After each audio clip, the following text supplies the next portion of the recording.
नमस्कार दोस्तों, आपका स्वागत है हमारे YouTube चैनल में। हम आपको ये क्लास 11th का NCERT बुक से मैथमेटिक्स का ये लेसन नंबर 2 करा रहे हैं। तो हमने इसमें लेसन 1 का हमने कंप्लीट कर दिया है और लेसन 3 भी कंप्लीट कर दिया है। तो ये हम लेसन 2 स्टार्ट कर रहे हैं। तो इसमें एक दो डेफिनेशन समझाएंगे और क्वेश्चंस कराएंगे। तो आप ये देख लें, इसका नाम है लेसन 2 का रिलेशंस एंड फंक्शंस, और इसे हिंदी में बोलते हैं संबंध एवं फलन।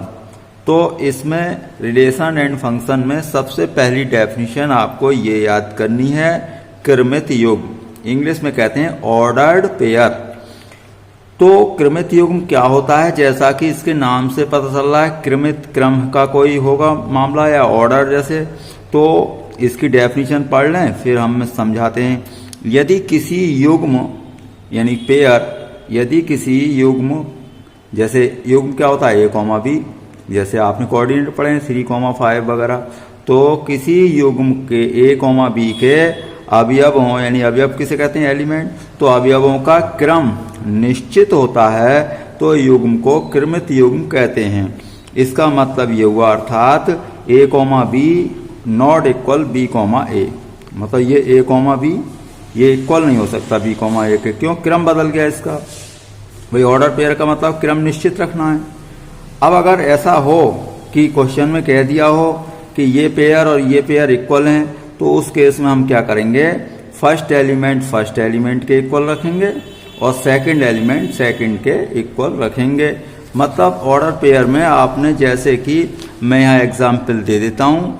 भाई आपने कोऑर्डिनेट ज्योमेट्री में पढ़ा है, जैसे 1 2 ऐसे ले लिया मैंने, 1 2 3, इधर को ले लें 1 2, कुछ भी और ले लें। अब मान लीजिए मुझे 1, 2 बनाना है, तो 1 इस पे लूँगा और 2 बाई एक्सिस पे लेंगे, तो 1, 2 ये वाला पॉइंट आएगा। तो ये आया आपका पॉइंट 1, 2। अब मान लीजिए आपको लेना है 2, 1, तो 2 एक्स एक्सिस पर आएगा और 1 बाई एक्सिस पर, तो ये आएगा।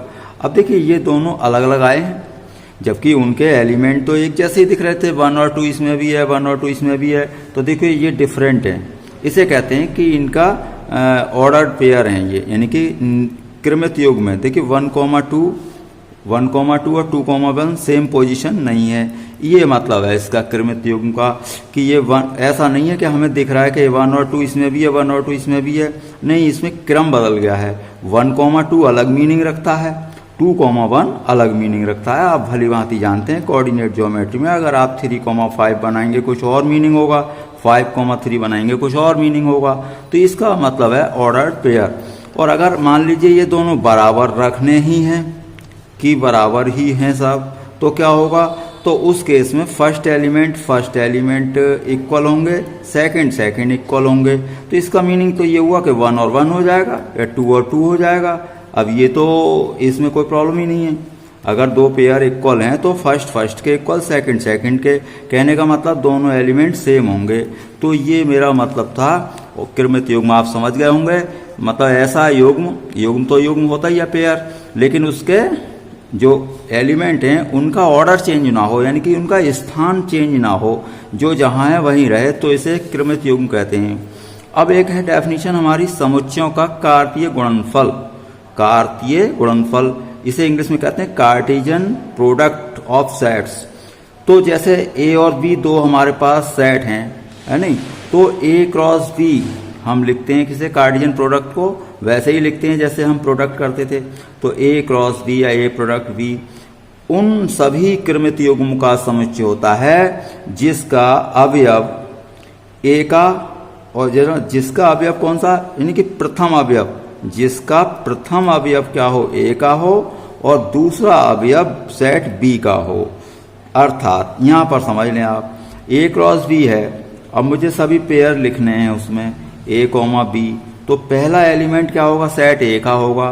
दूसरा एलिमेंट क्या होगा? सेट बी का होगा। जैसे अभी क्लियर नहीं हुआ हो तो मैं समझाता हूँ एक एग्जाम्पल की सहायता से, आप हमारे साथ लगातार बने रहें। देखिए ए इक्वल है ए, बी, और सेट बी इक्वल लिया है हमने 1, 2। अब मैं ए क्रॉस बी यानी कि ए प्रोडक्ट बी कैलकुलेट कर रहा हूँ। दोनों सेट मैंने लिख लिए पहले।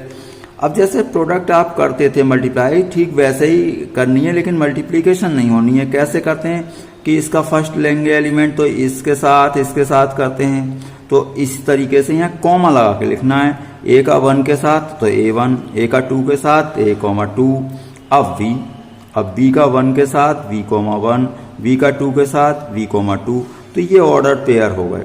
तो A क्रॉस B क्या होता है, दोनों सेट के जो भी पॉसिबल ऑर्डर पेयर बन सकते हैं उनको हम क्या कहते हैं, A क्रॉस B कहते हैं। अब उसमें A क्रॉस B में क्या होता है, पहला एलिमेंट पहले सेट का आता है, दूसरा एलिमेंट दूसरे सेट का आता है। ये इसका मीनिंग है कि A क्रॉस B आपके ऑल पॉसिबल ऑर्डर पेयर होंगे, यानी कि A,B होंगे। अब A,B से मतलब है 1 2 3 कुछ भी हो सकते हैं, लेकिन पहला एलिमेंट सेट A से लिया जाएगा। हाँ, अगर आपने ऑर्डर चेंज कर दिया, जैसे B क्रॉस A लिख दिया, तो पहले आपने सेट क्या लिख दिया, B, तो पहले एलिमेंट अब आपके आएंगे B सेट के। तो ये अब फर्स्ट एलिमेंट सभी किसके आ गए, सेट B के, और सेकंड एलिमेंट आ गए सेट A के। वही काम है, यानी 1A 1B 2A 2B ये है। मैं समझता हूँ ये आपको समझ में आ गया होगा। अब आगे बढ़ते हैं, एक्सरसाइज पर आ जाते हैं 2.1। देखिए फर्स्ट क्वेश्चन है, यदि x/3 + 1, y-2/3 इक्वल दूसरी तरफ पेयर है 5/3, यह है आपका 5/3 और कॉमा क्या है 1/3। तो x और y ज्ञात करिए। अभी हमने बताया था कि अगर दोनों पेयर सेम हो तो फर्स्ट एलिमेंट को फर्स्ट के इक्वल रखते हैं और सेकंड को सेकंड के इक्वल रखते हैं। तो मैं यहाँ पर क्या लूंगा, फर्स्ट और सेकंड में देख लें भाई, ये आपका फर्स्ट है तो फर्स्ट एलिमेंट को इसके फर्स्ट एलिमेंट के इक्वल रख दें। तो मैंने x/3 + 1 को 5/3 रख दिया। सेकंड एलिमेंट को सेकंड के बराबर रख दें, तो y-2/3 1/3 के इक्वल रख दिया। बाकी आप सॉल्व करना जानते हैं, ये कैसे 1 को अब इस साइड ले जाएंगे, माइनस हो जाएगा। अब इसका एलसीएम लेंगे 3, तो 3 यहाँ आएगा, तो 5 - 3 क्या बचेगा 2, तो x/3 = बच गया 2/3। दोनों तरफ ये 3 कैंसिल हो जाएगा, तो क्या बचेगा आपका x = 2 बच जाएगा। दूसरे एलिमेंट को सॉल्व करते हैं, ये दोनों हमने सेम रखे हैं। अब ये माइनस है, इस साइड ले गए तो क्या होगा प्लस, एलसीएम ले लिया हमने 3, तो 1 और 2 क्या हो गया 3 से 3 कैंसिल हो गया 1 टाइम, तो y की वैल्यू आ गई 1 और x की वैल्यू आ गई आपके 2। इस तरीके से ये सॉल्व हो गया। काफी इजी एक्सरसाइज है। सेकंड क्वेश्चन ले रहे हैं हम, यदि ये आपकी एनसीईआरटी बुक से ही है, मैंने यहाँ पर नोट कर लिए हैं। तो यदि समुच्चय A में 3 अवयव हैं, यानी कि 3 एलिमेंट्स हैं, तो A में 3 अवयव हैं तथा सेट B का नाम अलग से लिख दिया 3 4 5। तो वो कह रहे हैं A क्रॉस B में अवयवों की संख्या बताइए। अब देखिए अवयवों की संख्या पहले मैं यह समझा देता हूँ किस तरीके से कहना चाहते हैं। मान लीजिए A है A,B। अब देखिए B है आपके पास 1 2 3, तो मैं A क्रॉस B आपको निकाल के दिखाता हूँ पहले। अब इसका A1 A2 A3 सभी लेंगे आप, तो A1 A2 और A3। अब देखिए V के साथ भी ऐसे ही लेंगे, V1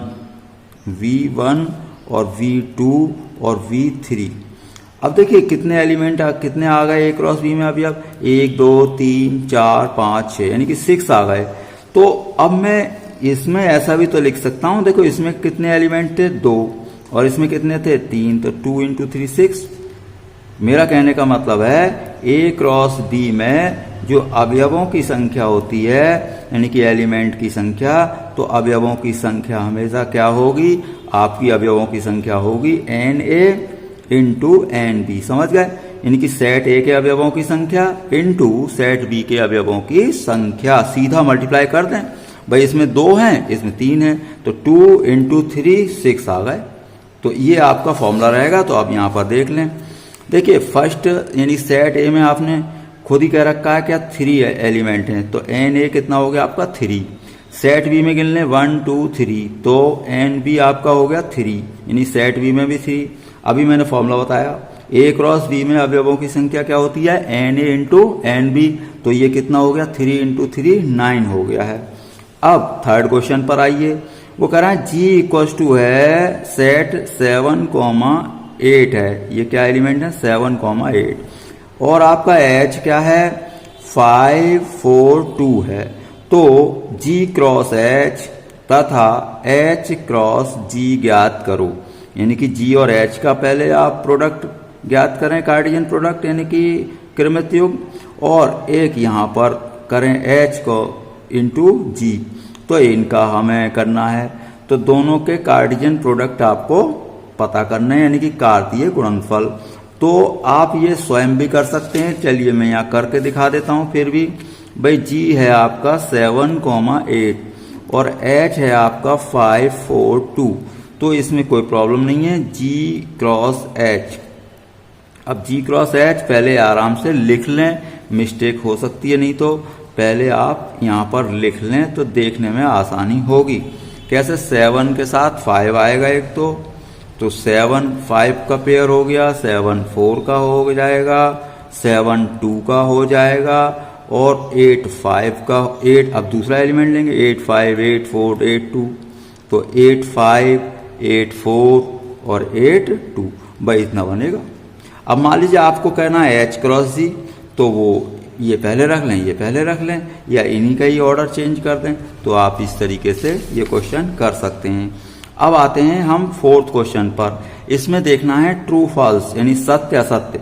क्या दिया है, फर्स्ट पार्ट में दिया है P equals to M comma N है, Q equals to N comma M है, तो P क्रॉस Q यानी कि P इंटू Q इतना है क्या, तो हमें तो नहीं लगता है इतना। क्यों भाई, इसमें 2 एलिमेंट, इसमें 2, इसमें, तो 2 2 जा 4 एलिमेंट होनी चाहिए। जैसे कि ये हम कह देंगे कि असत्य है, क्योंकि पहले निकाल के दिखा दो। ये P क्रॉस Q, P लिखा हमने, Q लिखा, अब M N M M N N N M लिख देंगे, M N M N M comma N, अब M कॉमा M, फिर N लेंगे, N comma N N comma N और N कॉमा M, तो ये आपका इस हिसाब से ये रॉन्ग है, तो यहाँ लिख देंगे कि ये सेंटेंस आपका असत्य दे रखा है।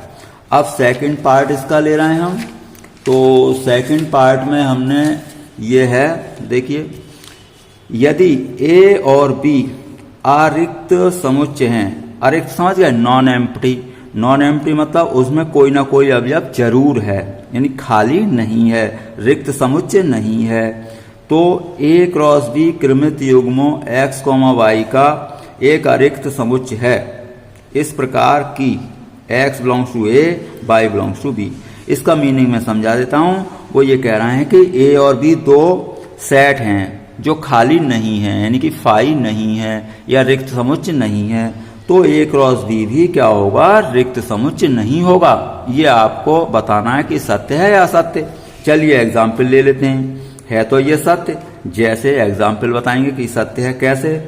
A हमने ले लिया एलिमेंट, इसमें x ले लिया, B सेट ले लिया, y ले लिया, तो ये अरिक्त हो गया, यानी कि नॉन एम्प्टी नहीं है। ये भी एम्प्टी सेट नहीं है, तो ये एम्प्टी सेट नहीं है, यानी कि फाई नहीं है। कैसा सेट नहीं है, फाई नहीं है। ये वो ये कह रहा है अरिक्त का मतलब, तो यानी कि खाली नहीं है। चलिए A क्रॉस B निकालें। अब A क्रॉस B दोनों सेट पहले लिख लो, अब पेयर बनाइए, 1 पहले वाले का इसके ये x, y, अब इसमें और एलिमेंट ही नहीं है, तो इतने ही पेयर बनेंगे, तो एक बन गया भले ही। तो ये कैसा है, अरिक्त नहीं, मतलब ये अरिक्त है। कैसा है, अरिक्त। अरिक्त का मतलब रिक्त नहीं है, इसमें कोई ना कोई एलिमेंट आया है, तो ये इसलिए कैसा हो गया, आपका सत्य हो गया है। थर्ड पार्ट है इसका, A सेट है 1,2, B सेट है 3,4, तो A cross B intersection phi बराबर फाई होगा, ये हमें दिखाना है। तो ये सत्य मतलब असत्य देखना है, तो पहले चेक कर लेते हैं इसे। पहले मैं क्या करूंगा, V इंटरसेक्शन फाई कैलकुलेट कर लेता हूं। V कितना है, 3,4। अब इंटरसेक्शन फाई का मतलब क्या है, खाली बिल्कुल।